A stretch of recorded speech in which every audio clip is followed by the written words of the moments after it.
J'ai 47 ans et je viens de découvrir que je suis comtesse de Courtoisie. Pour faire simple, je suis issue d'un milieu plutôt modeste, voire même pauvre, de la campagne où j'ai vécu toute mon enfance, adolescence d'ailleurs. Et la bourgeoisie de ma grand-mère était quelque chose que je connaissais, puisque quand je passais des vacances chez elle, elle me racontait des anecdotes, elle me parlait de cette grande maison où elle passait des moments en famille. Dans ma tête, ça résonnait comme une très grande villa entourée de saules pleureurs, avec un immense portail en fer forgé. Je me souviens aussi de chez mon arrière-grand-mère, où j'ai vécu un tout petit peu durant ma toute petite enfance, de cet appartement qui était pour moi immense, plein de pièces, de tableaux au mur, de personnes que je ne connaissais pas d'ailleurs, mais que des vieilles personnes au mur. Je me souviens surtout de cette bibliothèque remplie de livres aux reliures dorées. Ça, c'est vraiment le souvenir que je garde. Donc ça évoquait pour moi une certaine bourgeoisie, mais pas du tout une noblesse.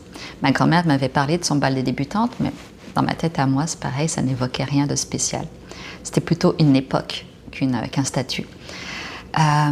J'avais un flou. J'ai un souvenir très lointain dans lequel on m'aurait dit que mon arrière-grand-mère était baronne. Mais là encore, c'était pas clair, ça n'a pas été confirmé, on n'en a pas reparlé. Donc c'était plutôt surprenant quand, il y a quelques années, je me suis inscrite à un site pour faire un test ADN sur le site MyHeritage.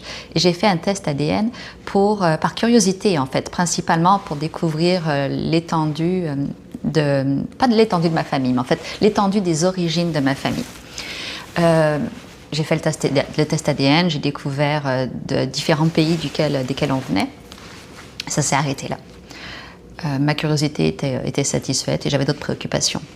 L'année dernière, je suis retombée sur ce site. Et là, j'ai découvert qu'on pouvait faire un arbre généalogique. J'ai découvert aussi que le site nous proposait des correspondances. Et c'est là que la boîte de Pandore s'est ouverte, en fait. Les correspondances, on te propose des personnes qui ont un lien ADN avec toi.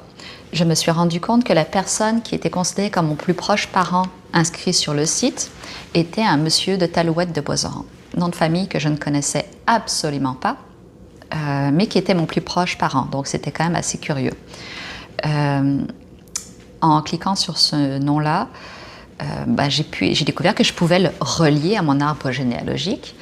Et en fait, c'est un tourbillon d'informations qui se passe à ce moment-là. Parce que quand tu ajoutes quelqu'un à ton arbre généalogique, ça t'ouvre des portes vers d'autres personnes que tu peux ajouter à ton arbre généalogique.